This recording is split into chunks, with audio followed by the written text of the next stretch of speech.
que elegí para este domingo. Y vamos a ir a 1 Corintios capítulo 16. Y allí vamos a buscar versículos 13 y 14.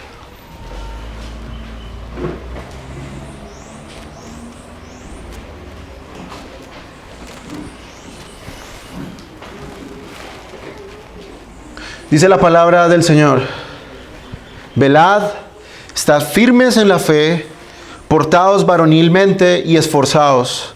Vuestras cosas sean hechas con amor. Amén.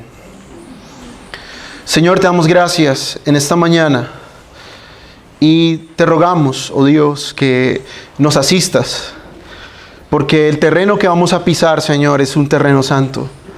Es tu palabra, oh Dios, expuesta. Yo te ruego en esta mañana, Señor, que seamos profundamente consolados, exhortados, animados por tu palabra, por tu verdad. Requerimos, oh Dios, las instrucciones, Señor, de tus santos apóstoles. Requerimos, oh Dios, oír la voz de tu Espíritu. Y requerimos, Señor, el poder, la fuerza, la potencia de nuestro Cristo para poder vivir de una manera agradable delante de ti, Señor. Ayúdanos a meditar en este texto, Señor. Rogamos que tu Espíritu, oh Dios, nos dé entendimiento. Abra para nosotros, Señor, nuestros ojos y nos muestre la verdad. Yo te doy muchas gracias, Señor, en esta mañana, en Cristo Jesús. Amén. Vamos a tomar asiento, hermanos. Y en esta mañana he escogido este texto como una predicación textual. Dentro de 8 días, si el Señor permite, vamos a iniciar una nueva serie en un libro del Antiguo Testamento. Y este texto que elegí en esta mañana de 1 Corintios 16 es sin duda un versículo corto, o son 2 versículos cortos, pero muy poderosos en lo que vamos a estar meditando. Estos versículos que encontramos al final de la carta de Pablo a los Corintios, y como ustedes lo saben, la iglesia de Corinto era una iglesia supremamente problemática. Y es un verso que es fácilmente, estos versículos son fácilmente bosquejables, porque encontramos en ellos algunas exhortaciones apostólicas acerca de cómo los creyentes y cómo los cristianos primero de Corinto debían actuar y cómo nosotros ahora, como creyentes hoy, debemos actuar. Y son 5 imperativos sencillos. Velad, estad firmes en la fe, portaos varonilmente, esforzaos, y todas vuestras cosas sean hechas con amor. Ese es simplemente el bosquejo de este sermón. Las palabras exactas de este verso, 5 puntos separados por unas comas. Así que no requiere mucha, digámoslo así, mucho destreza exegética para poder nosotros bosquejar nuestro sermón. Esta mañana vamos a ver estos 5 puntos sencillos. Esperamos que podamos en esta mañana ahondar en ellos. Y cuando venimos a este pasaje, obviamente este pasaje tiene un contexto. Obviamente este pasaje tiene un contexto inmediato, ¿cierto? Y como todos ustedes saben, mis hermanos, para los que hemos leído 1 Corintios es una carta supremamente interesante. Es una carta que fue escrita por Pablo a una iglesia que tenía bastantes problemas de muchas índoles. Cuando leemos 1 Corintios, podemos encontrar allí, por ejemplo, problemas de divisiones dentro de los creyentes, preferencias entre ellos por predicadores. Unos decían: yo prefiero oír a Pablo, yo prefiero oír a Pedro. Otros decían: no, yo prefiero a Cefas, a Pedro, a Apolos, y no, yo soy mucho más espiritual, yo prefiero a Cristo. Habían problemas de inmoralidad sexual dentro de la iglesia. Había un problema muy claro y muy fehaciente de abuso de dones espirituales. Existían férreas dudas doctrinales. Muchos de ellos ni siquiera creían en la resurrección. Y todo esto de fondo, como el gran problema de esta iglesia en su carta, como Pablo lo expone, una marcada inmadurez espiritual, ya que Pablo llama aquí a los creyentes niños. Les llama niños espirituales, como creyentes que necesitan leche espiritual. como aquellos creyentes que todavía no pueden meditar en algunas verdades mucho más elaboradas y más profundas de la palabra. Personas que todavía no tienen claridad en muchos temas y fácilmente son movidos de un lugar a otro. Creyentes que tienen problemas fuertes entre ellos, de divisiones, problemas personales. Inclusive recuerden que en la carta se habla que muchos de ellos se estaban demandando en los tribunales de impíos. Así que Pablo escribe esta carta y nos muestra de una forma condensada en estos 5 puntos lo que estos corintios debían hacer para solucionar primordialmente estos problemas. Podemos ver estos versículos simplemente como unos versículos que están puestos allí como palabras de ánimo, pero no es así, mis queridos hermanos. Todos los problemas de Corinto estaban más bien relacionados con estos 5 cosas que Pablo dice aquí. Ahora, observemos un poco el contexto inmediato. En los versículos 1 al 3, Pablo da unas instrucciones para una ofrenda especial, una ayuda financiera para los santos que sufren con hambre y opresión en Jerusalén. En los versículos 4 al 6, Pablo describe sus viajes o sus planes de viaje y explica los medios por los cuales tiene la intención de que esos dones y estas ofrendas sean entregadas en Jerusalén. En el versículo 7, Pablo expresa su deseo de viajar, pero dice que cuando venga, quiere pasar más tiempo con ellos. Pablo no quiere estar solamente de pasada, Pablo quiere pasar un buen tiempo con los corintios. Pero dice ahí en el versículo 8 que necesita hacer esto, no puede hacer esto rápidamente porque necesita estar en Éfeso hasta Pentecostés. Sin embargo, Timoteo en el versículo 9 y 10 viene a Corinto y Pablo alienta a Apolos a visitarlo, pero claramente el texto nos dice que Apolos no quiere venir de inmediato, sino cuando él tenga la oportunidad. Y luego entran versículos 13 y 14 y luego vemos el resto del capítulo. Pablo usa unas pocas palabras personales, más de advertencia, de reconocimiento y de saludo, que dan los versículos 15 al 20. Luego toma el pergamino del que está escribiendo, Pablo firma con su propio nombre, escribe el saludo final con su propia mano, versículos 21 al 24. Así que la carta ya en este punto está lista para ser sellada y para ser entregada a los corintios. Ahora, Pablo en este capítulo último de esta carta, de todas las maneras que pudo, Pablo les quiere asegurar a los corintios su cuidado personal por ellos. Por ejemplo, en el capítulo 4, versículo 18 y en 2 de Corintios capítulo 1, Pablo denuncia allí que habían personas que estaban acusándole a él de falta de sinceridad y de falta de confianza porque se había visto obligado a retrasar repetidamente sus visitas a Corinto. Dentro de algunos creyentes había estas dudas. Algunos creyentes no estaban confiando que Pablo realmente amara a los corintios. Así que esta larga epístola es la prueba de su sincera preocupación y su afecto hacia ellos. Y al final se destaca en este capítulo, lleno de evidencias, como lo podemos ver, cómo Pablo estaba preocupado por el cuidado de las almas de los corintios. Si no podía venir en persona de inmediato, él enviaría a sus asociados como Timoteo y Apolos. Esto nos muestra que Pablo es un pastor preocupado por esta iglesia, especialmente, como ya dijimos, de esta iglesia que padecía muchos males y muchos problemas y necesitaba de mucha oración, de mucha ayuda y sobre todo, hermanos, de mucha exhortación. Entonces veremos nuestros versículos 13 y 14 como la pieza central de las advertencias finales de Pablo a una iglesia que está sumida en el desorden y en el pecado. Así que nosotros, hermanos, después de ver este contexto, vemos estos 5 mandamientos cortos de Pablo. Pablo suma en estos 5 todo lo que los creyentes de Corinto debían hacer y que nosotros como iglesia local, no muy diferente probablemente a Corinto, debemos también aplicar a nuestras vidas. Y todo se resume en esas 5 cosas.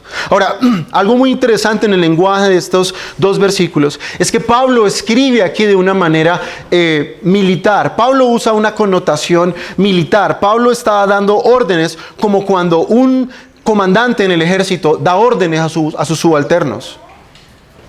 Son como unas órdenes de marchar de Pablo a los Corintios. Pablo condensa la esencia de toda su epístola en estos 5 mandamientos cortos. Este es el resumen más breve y más simple y posible de lo que los corintios necesitaban hacer para abordar todos los problemas en medio de ellos. Si ellos hacían estas 5 cosas y las hacían fielmente, muchos de los problemas que estropeaban el testimonio de esta iglesia se podían resolver. Y realmente, hermanos, es una recapitulación ingeniosa de los diversos deberes que Pablo ya les había enseñado en su carta. Pablo ya les había dicho todas estas cosas, pero aquí Pablo lo hace de forma resumida. Pablo toma la esencia de 15 capítulos de enseñanza meticulosa y lo resume en 5 mandamientos.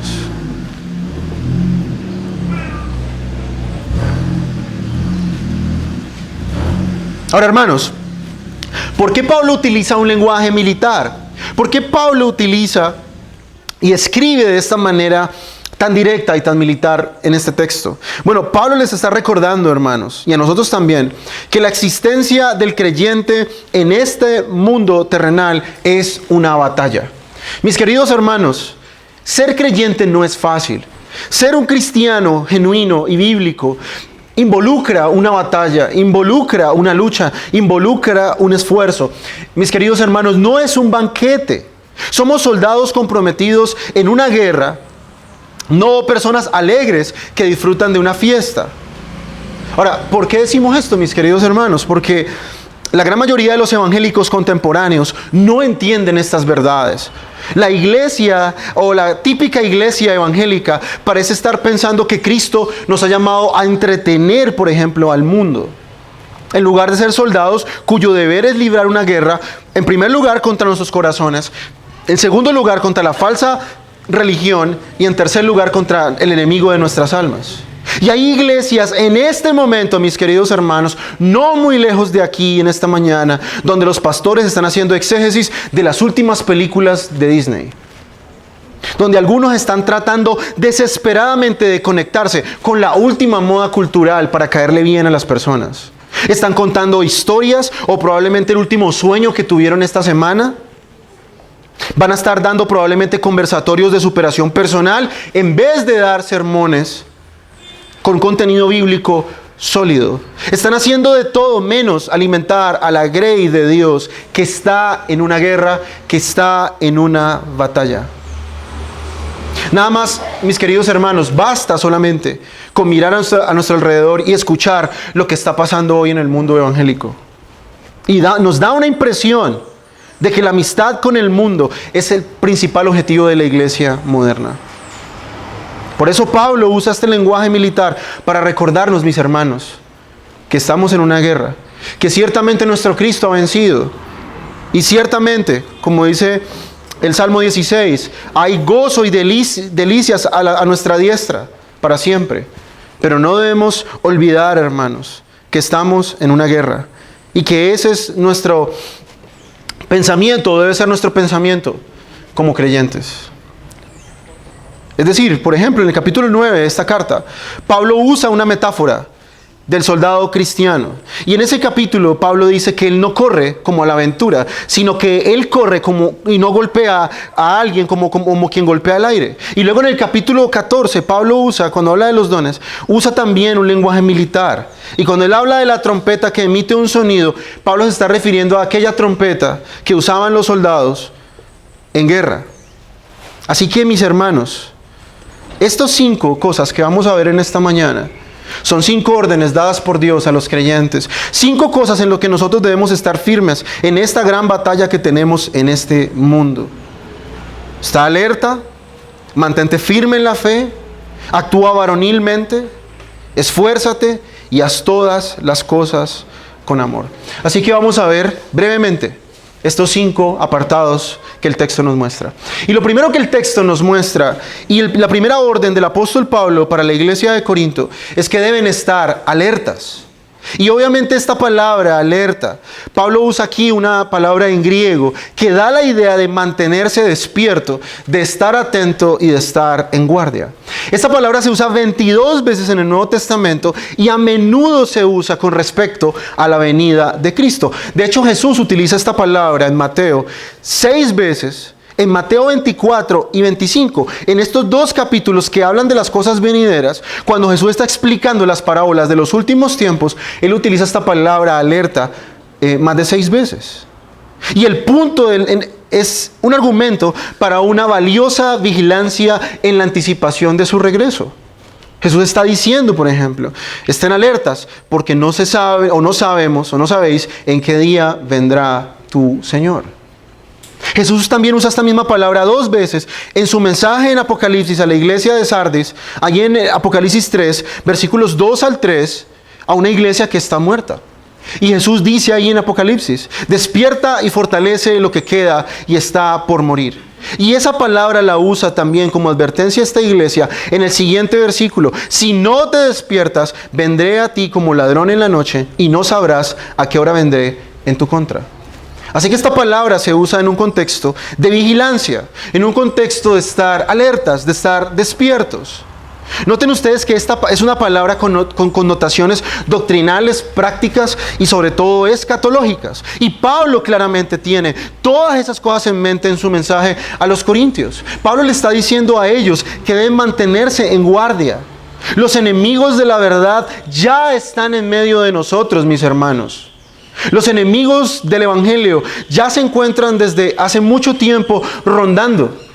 Tenemos un enemigo dentro de nosotros mismos y es nuestro propio corazón. Y tenemos a un ser maligno que busca siempre hacer caer a la iglesia de Cristo y estorbar el avance del Evangelio. Así que el creyente no puede ser alguien que duerme.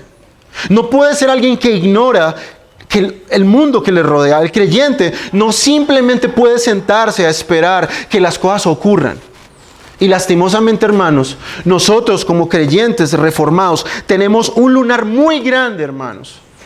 Y es precisamente esto. Nos amparamos a veces en la doctrina y simplemente esperamos y creemos, por ejemplo, que Dios nos va a santificar solamente porque conocemos la doctrina bíblica. Los cristianos reformados tenemos una tendencia a confiar de una manera pecaminosa y perezosa en la doctrina. Bueno, Satanás es un siervo de Dios. Está bajo el control de Dios. No hay nada que hacer. ¿Ya? Listo. Cristo ganó todas nuestras bendiciones en la cruz. Ya. Listo. Ya sé quiénes son los falsos maestros. Los he visto por internet. No hay problema. Tranquilos. Entonces, esa pecaminosidad disfrazada de descanso es algo muy marcado, sobre todo en nosotros los reformados. Hay gente que dice, ya el diezmo no aplica en el Nuevo Testamento. Ya no hay necesidad de dar. Descubrimos el error del carismatismo y descansamos equivocadamente en que la doctrina lo es todo. Y ya salimos del activismo abusivo del carismatismo y ya no predicamos a nadie el evangelio, hermanos. A nadie. Muchos hermanos simplemente ignoramos este mandato. Pensamos que sabemos demasiado como para que alguien nos diga que necesitamos estar alerta. Muchos simplemente son demasiado arrogantes para pensar que necesitan una advertencia como este. No hay de qué estar alertas. Ya todo está hecho por Cristo. Y ciertamente eso es verdad, hermanos. Cristo ha hecho todo. Pero los creyentes no fuimos rescatados de una vana manera de vivir para vivir de una forma cómoda y plácida, echándonos viento. Así que muchos cristianos viven vidas descuidadas, ignorando que la vida cristiana, mis hermanos, es una lucha constante. Ahora, no estoy diciendo, hermanos, que vamos a vivir una mente alarmista, ¿cierto? Como muchos cristianos hoy que ven el diablo hasta en la Coca-Cola, hermano. Yo no estoy diciendo eso. Nos referimos a una actitud vigilante hacia nuestro corazón, hacia nuestro pecado, una actitud vigilante hacia el mundo que nos rodea, las ideologías que hay alrededor del mundo, una actitud vigilante hacia nuestra propia familia, Muchos cristianos no podemos permitir, o ningún cristiano debe permitir, vidas descuidadas. Debemos estudiar, conocer, aprender las Escrituras, orar al Señor que nos guarde y nos mantenga y nos dé un corazón para estar alerta en las cosas que de verdad importan. No podemos darnos el lujo, mis queridos hermanos, de ser ignorantes de temas tan importantes, de descuidar nuestras almas y de aplicar estas verdades a nuestra vida y enseñarlos a otros. Así que, hermanos, no podemos vivir una vida descuidada. El Evangelio no nos da permiso de vivir una vida totalmente negligente. Muchos se conforman, por ejemplo, con solamente venir hoy a la iglesia y toda la semana nunca más meditan las Escrituras, nunca más oran al Señor durante toda la semana. Y ciertamente todos tenemos ocupaciones, hermanos. Pero debemos recordar, la vida cristiana, como Pablo nos lo hace ver en este texto, es una vida de esfuerzo. Es ver desde la cosmovisión cristiana todos los eventos, desde la Biblia analizar todo lo que vemos en el mundo, en la iglesia, toda enseñanza, no comer entero, venga de donde venga, mis hermanos. Es no dejarnos engañar como los corintios, que eran personas ingenuas. Ellos en 2 de Corintios creyeron las mentiras de los falsos maestros. ¿Y qué pasó cuando ellos creyeron las mentiras de los falsos maestros? Se pusieron en contra del apóstol Pablo. Empezaron a cuestionar su apostolado y comenzaron a creer más a las mentiras de los falsos maestros y no al apóstol que venía hablándoles de parte de Dios. Dejaron de estar alertas y se dejaron llevar por todo viento de doctrina, se dejaron llevar por su propio corazón, se dejaron llevar por el enemigo de nuestras almas. Hermanos, tenemos que estar alerta con nuestras familias, nuestros hijos, estar al cuidado de nuestro cónyuge, de los peligros que amenazan la vida espiritual de nuestra familia, de las ideologías huecas que se enseñan hoy día en los colegios, en las universidades, en los medios de comunicación, en las redes sociales, hermanos.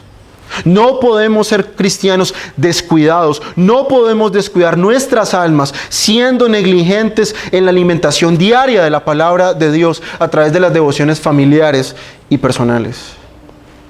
Así que en primer lugar, Pablo claramente le dice a los corintios y a nosotros que debemos estar alertas, porque nunca descansaremos, mis hermanos, hasta que lleguemos a nuestra ciudad celestial. El pecado seguirá seduciéndonos, el mundo seguirá tentándonos con sus placeres y el diablo seguirá torciendo la verdad de Dios y queriendo que creamos a sus mentiras.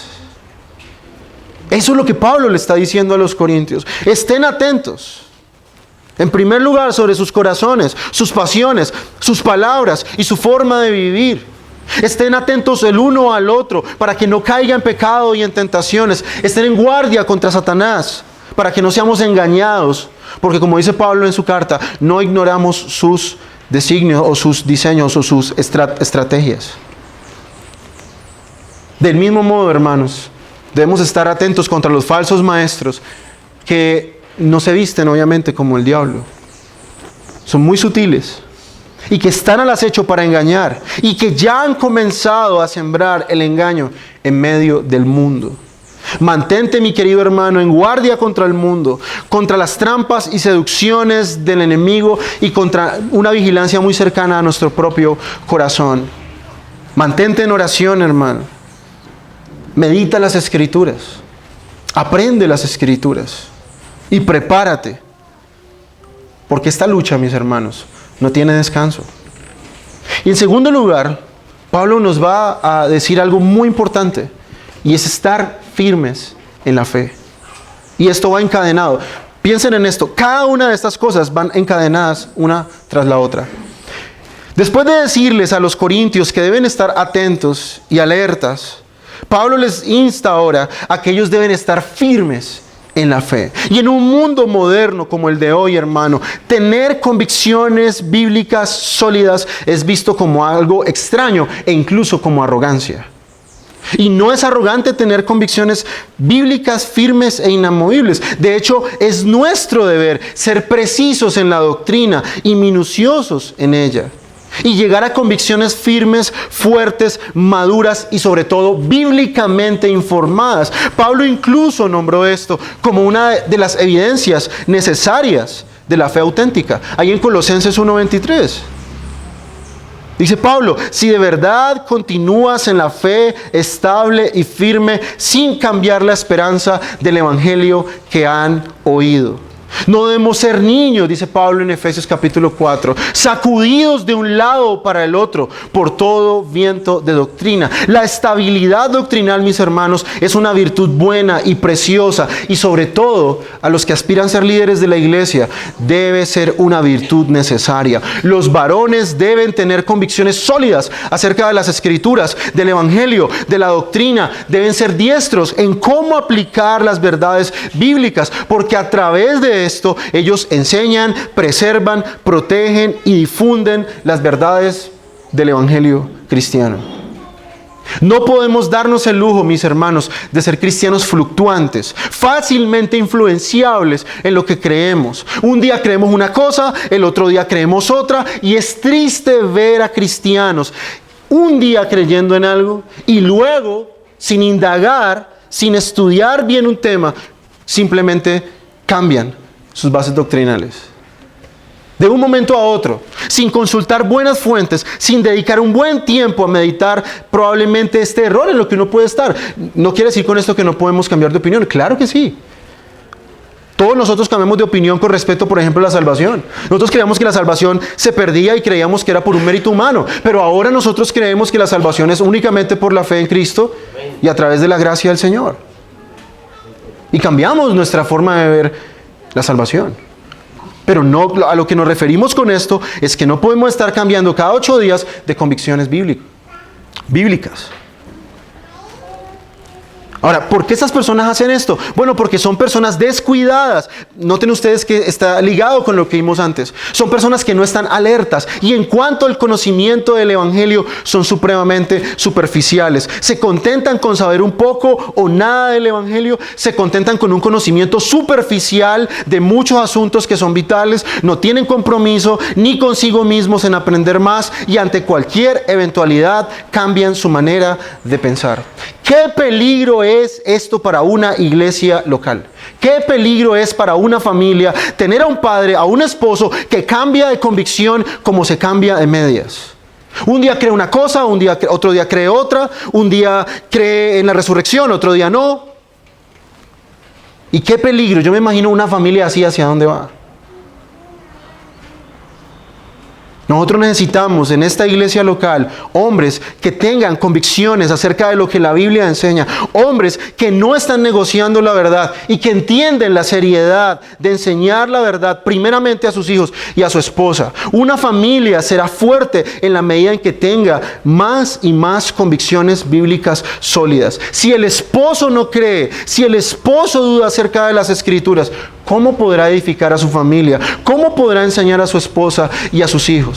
Mis queridos hermanos varones, esto no es una opción. Pablo está diciendo, esto es un mandamiento, el estar firmes en la fe. Cada año vemos a hombres, sobre todo, abandonando la fe.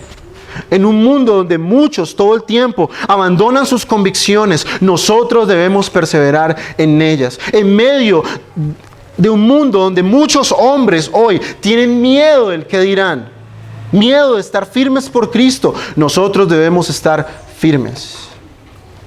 ¿Cuántos hombres tienen miedo a la corrección política hoy? ¿No? A no decir las cosas como son, por miedo de herir a los demás. Hoy el cuento de la tolerancia se ha ido a un extremo que ya no es sano. Ya el cuento de la tolerancia se volvió una vaina en la que yo no puedo decir ni lo que pienso, porque todo el mundo se vive ofendido siempre. Y no quiero decir con esto, mi hermano, que debemos ser groseros o que debemos atropellar a las personas, ni meterle la verdad por los ojos a la gente. No estamos diciendo eso. Yo creo firmemente en que las personas hay que persuadirlas con buenos argumentos. Pero para eso debemos estar firmes en lo que creemos. Solo hay una fe verdadera.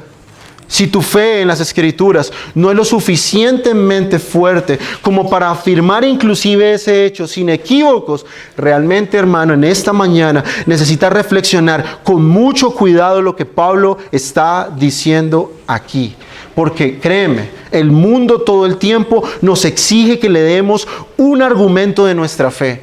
La gente que está afuera sin Cristo necesita oír el Evangelio. Hay muchas personas afuera que tienen dudas que realmente son sinceras y están esperando que un cristiano firme en la fe se las pueda resolver, mis queridos hermanos. Los creyentes debemos ser como el creyente del Salmo 1, plantados firmemente como un árbol, junto a corrientes de agua, firmes, inamovibles, que crecen de una manera constante, en lugar de estar tambaleándose.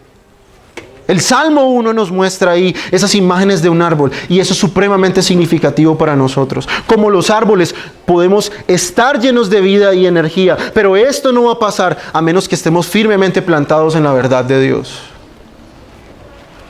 Hasta que no hagamos de la meditación de la palabra nuestro deleite y nuestro hábito, créanme hermanos, no vamos a poder estar firmes en la verdad. Ahora, vuelvo y repito, no estamos diciendo que no podamos cambiar de opinión. Claro que sí. Muchas veces hemos cambiado. Yo he cambiado en muchos años muchas posturas doctrinales. Pero lo hago después de meditar muy bien en el texto, de informarme bien, de ver diferentes fuentes, de hacer un exégesis al texto, de poder meditar las escrituras. Y ahí sí tomo una decisión. Pero hermanos, hay cosas que no están en tela de juicio. Las doctrinas bíblicas no son como la sala de la casa, ¿no? Cuando cambiamos los muebles de orden cuando queremos.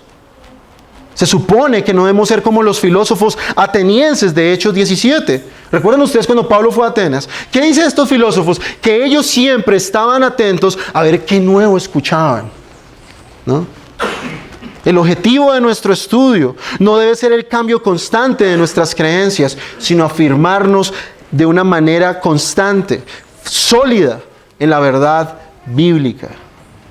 Recordemos, hermano, el contexto de Primera de Corintios. Los corintios habían creído en el Evangelio y creían en la resurrección. Pero ¿qué pasa con usted en el capítulo 15? Ya muchos de ellos no estaban creyendo en la resurrección. Y Pablo tiene que escribirles todo un capítulo, más de 50 versículos, para dejarles clara la resurrección. No creían en la resurrección, después de que ellos habían creído en Cristo. ¿Qué es lo que Pablo está pidiendo de nosotros y de los corintios, hermanos? Madurez, firmeza, estabilidad. Ese es el corazón de la convicción cristiana legítima. Y miren lo que dice Charles Hodge, un teólogo presbiteriano, acerca de este asunto. Dice: no consideres cada punto de doctrina como una pregunta abierta. Los asuntos de fe, las doctrinas para las cuales tienes una clara revelación de Dios, como por ejemplo la doctrina de la resurrección, deben considerarse resueltas. Y como entre los creyentes ya no son asuntos de disputa, hay doctrinas abrazadas en los credos de todas las iglesias ortodoxas, tan claramente enseñadas en las Escrituras, que no solamente es inútil, sino hiriente cuestionarlas. Así que, mis hermanos, en segundo lugar debemos procurar estar firmes en la fe, afirmarnos en las Escrituras, aumentar en nuestro conocimiento y nuestro amor por la palabra, estar cada vez más conscientes de la necesidad que nuestra familia tiene de hombres teólogos que conocen las Escrituras, de líderes de la iglesia, hombres que necesitan conocer las Escrituras con firmeza, matrimonios que necesitan teología firme. ¿Por qué muchos matrimonios, hermanos, tambalean? ¿Saben por qué? Porque no hay una teología clara y firme acerca del matrimonio, por ejemplo, entre los cónyuges. Y el hombre es el que tiene la responsabilidad de enseñarlo. Y si el hombre no lo hace, créanme, hermanos, la mujer lo va a hacer, pero no es el orden bíblico. Luego, en tercer lugar, ahora el apóstol Pablo va a hablar de una forma mucho más directa. Dice: portaos varonilmente. ¿Qué dice Pablo? Literal en griego: sean hombres, pórtense como hombres. Y aquí la idea que Pablo da es que los creyentes, sean hombres o mujeres, deben tener una valentía masculina. Y este es un aspecto importante de lo que Pablo está diciendo aquí. Es más, la palabra en griego es androsomai, que es una palabra que está ligada con hombre, con andros. Y es un imperativo. Pablo está diciendo, ahómbrate, sé un hombre. Y es una palabra que habla de masculinidad en oposición a la feminidad. Y no está diciendo, por ejemplo, este contraste en ser adultos en vez de niños. No, Pablo está diciendo, actúa como un hombre y no como una niña. Y francamente, Corinto, y esto es el contexto de esta frase, era una cultura supremamente feminizada. Por eso Pablo está diciendo esto a la iglesia de Corinto. Y seamos honestos, mis hermanos, hoy día también tenemos una cultura supremamente feminizada.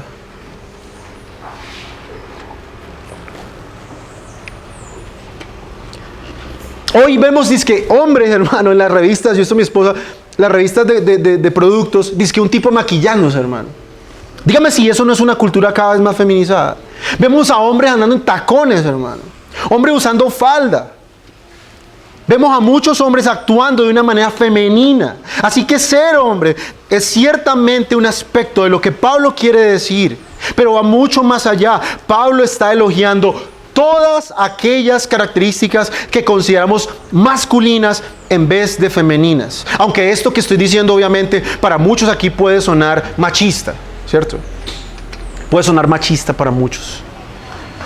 No es políticamente correcto clasificar los rasgos de carácter de esa manera. Pero Pablo está incluyendo en este mandamiento atributos como cuáles que deben estar presentes en un hombre: el coraje, la fuerza, la audacia, la valentía, el heroísmo, la gallardía. A eso a lo que Pablo se refiere, que todos los creyentes debemos tenerlo. Pero recordemos siempre el contexto. Pablo está hablando con términos militares. Pablo está diciendo, está alerta como un hombre, lucha como un hombre y defiende la fe como un hombre. Esa es la idea del texto. Eso es lo que la Escritura nos enseña ahora. Ser hombres. Ahora, vuelvo y repito, esto no fue escrito solamente para los hombres. Pablo está hablando para todos los creyentes. Hay momentos en que inclusive las mujeres necesitan cultivar la fuerza y la fortaleza de un guerrero, por ejemplo, como Débora lo vemos en el libro de Jueces. Una mujer decidida, ahora, sin ser feminista obviamente, una mujer que obviamente sabe lo que cree, por qué lo cree, una mujer que está alerta, una mujer que tiene gallardía, una mujer que tiene audacia, una mujer que es valiente. A eso se refiere Pablo.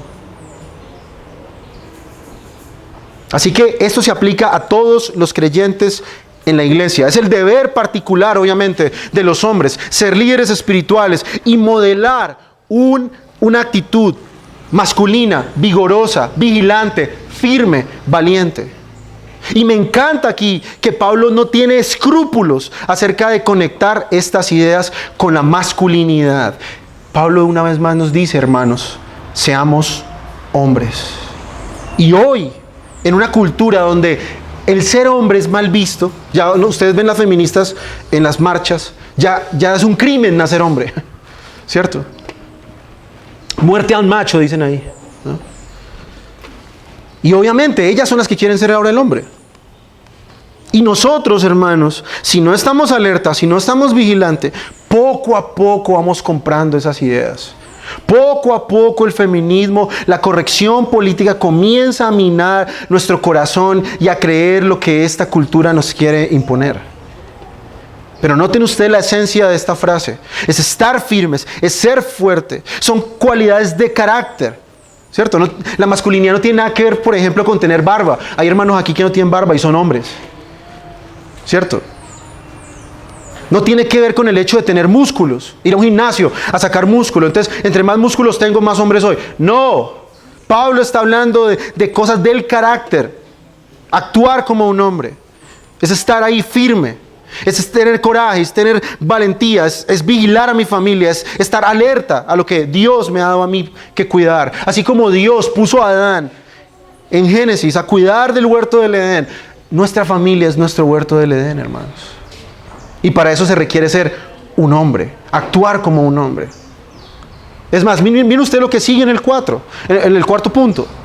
Dice Pablo, y esfuércense, esforzaos. Hermanos, la vida cristiana es una vida de esfuerzo. Ojo, no confundir ganarse la salvación por obras. Yo no estoy diciendo eso. Estamos hablando de esfuerzo. Ser santo requiere esfuerzo. Aprender la verdad bíblica requiere esfuerzo. Orar requiere esfuerzo. Los soldados cristianos deben ser fuertes para resistir la oposición como la persecución. En un mundo donde todo es ofensivo hoy día. Ay, no me diga eso porque me ofende. Esa es la palabra que usan los millennials. Me ofende, me siento ofendido. Hermano, en una cultura que todo le ofende, nosotros los cristianos necesitamos tener fuerza. Esforzarnos. Si vamos a entrar en el campo de batalla, en serio, debemos soportar los antagonismos, la burla, las controversias, el desprecio, la burla del mundo, tanto en el campo intelectual y académico como en la sociedad, de parte de los gobiernos mundanos, la gente común.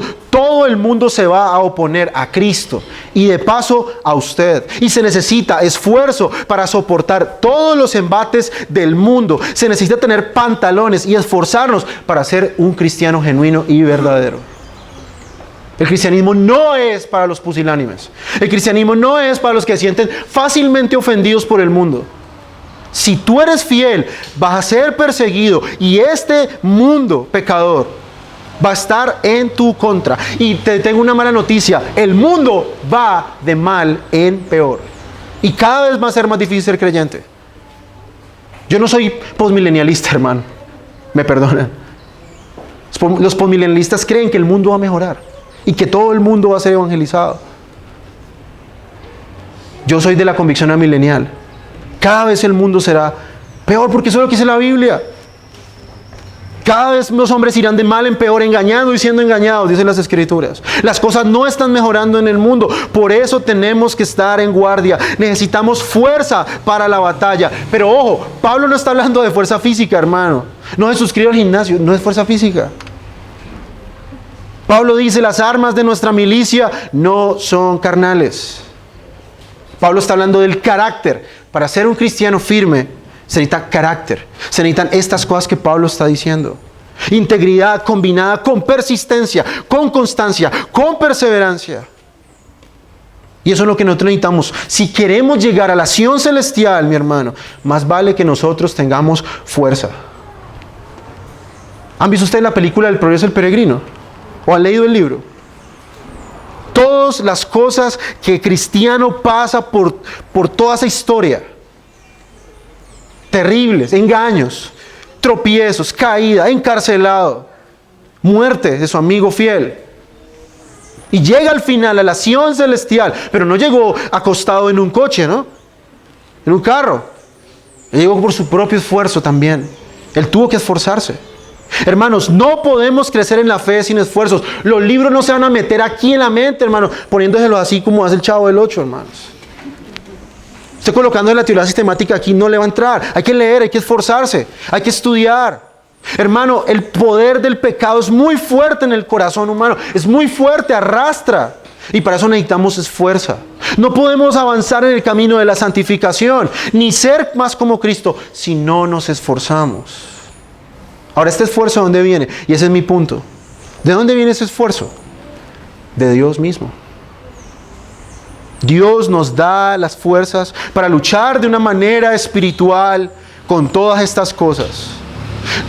Dios nos da fuerzas para orar. Dios nos da fuerzas para aprender. Dios nos da fuerza para ser valientes. Dios nos da fuerza para cuidar. Dios nos da fuerza para obedecerle. No podemos hacer nada sin la fuerza dada por el Señor. En las palabras de Pablo en Colosenses 1:11, estamos fortalecidos con todo poder de acuerdo con su glorioso poder para toda resistencia o perseverancia y paciencia con alegría. Pablo dice en Filipenses 4:13, todo lo puedo en Cristo que me fortalece.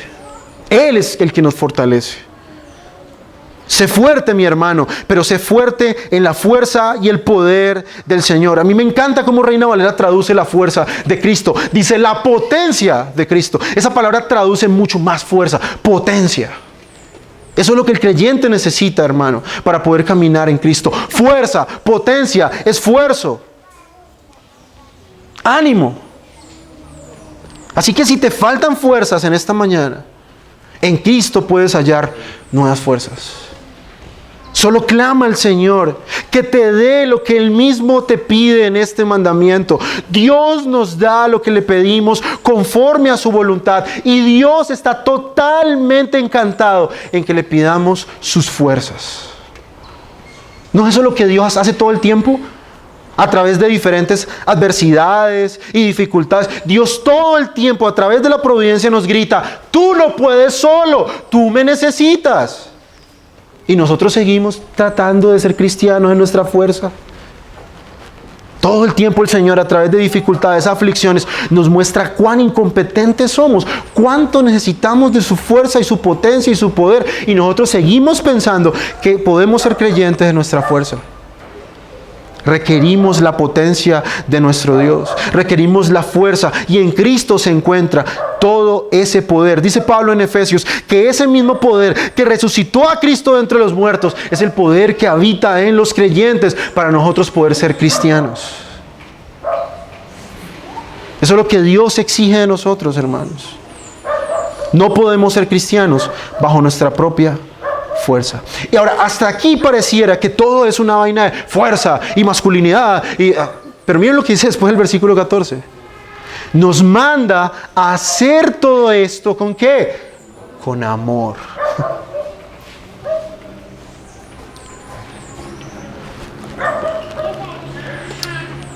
El velar, el estar firmes, el ser varoniles y el esforzarnos, todo se tiene que hacer con amor. Ahora, ¿por qué es tan importante esto? Bueno, porque ese era el problema de la iglesia de Corinto.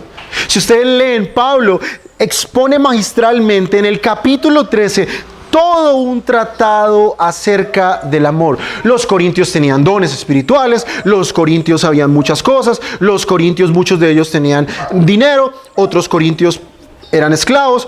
Había muchas cosas en esta iglesia. Y sin duda estaban en medio de una ciudad muy pagana. Y Dios probablemente les había dado dones espirituales para ellos poder demostrar el poder del evangelio. Pero había un problema muy grave que los corintios tenían. Y era que las cosas que hacían no estaban gobernadas por el amor. Leamos brevemente. 1 Corintios 13. Y miren ustedes cómo Pablo aquí magistralmente nos muestra cómo todo esto es muy bonito y muy chévere, pero todo tiene que hacerse con amor. Dice Pablo: si yo hablase lenguas humanas y angélicas y no tengo amor, vengo a ser como metal que resuena o címbalo que retiñe. Hoy en día, hermanos, vemos en las iglesias gente supuestamente hablando lengua angelical. Ellos no tienen ni idea qué están haciendo, pero dicen que hablan lenguas angelicales. Dice Pablo: si yo hablara todos los idiomas del mundo, incluso angelicales, y no tengo amor, ¿qué es lo que hace la falta de amor en la vida de un creyente que tiene un don de lenguas? Dice Pablo: vengo a ser como el metal que resuena o címbalo que retiñe. Simplemente, una persona que habla lengua y no tiene amor, es como, digámoslo, como la campanita que tienen las vacas ahí, ¿cierto? El cencerro, que hace un sonido nada más. Y ya. Si tuviese profecía y entendiese todos los misterios, es decir, conociera toda la teología y toda ciencia, y si tuviese toda la fe de tal manera que trasladase los montes. Ahora, esto es obviamente una suposición. Nadie puede saber todos los misterios de Dios, obviamente. Ni todo el mundo tiene toda la fe. Y Pablo dice: y no tengo amor, nada soy. Noten esa frase, hermanos. Nada soy. De nada me sirve saber todos los misterios de la Biblia. De nada me sirve entenderlos y creerlos si no tengo amor. Dice Pablo: nada soy. Otro, más altruista: y si repartiese todos mis bienes para dar de comer a los pobres, y si entregase mi cuerpo para ser quemado, y no tengo amor, de nada me sirve. Tú puedes ser la persona más altruista, tú puedes ser la persona más desprendida, pero si tú no haces cosas motivados por el amor, eso no sirve para nada. Tú puedes dar millones de pesos en la obra de Dios. Puedes poner todos tus dones al servicio de Dios.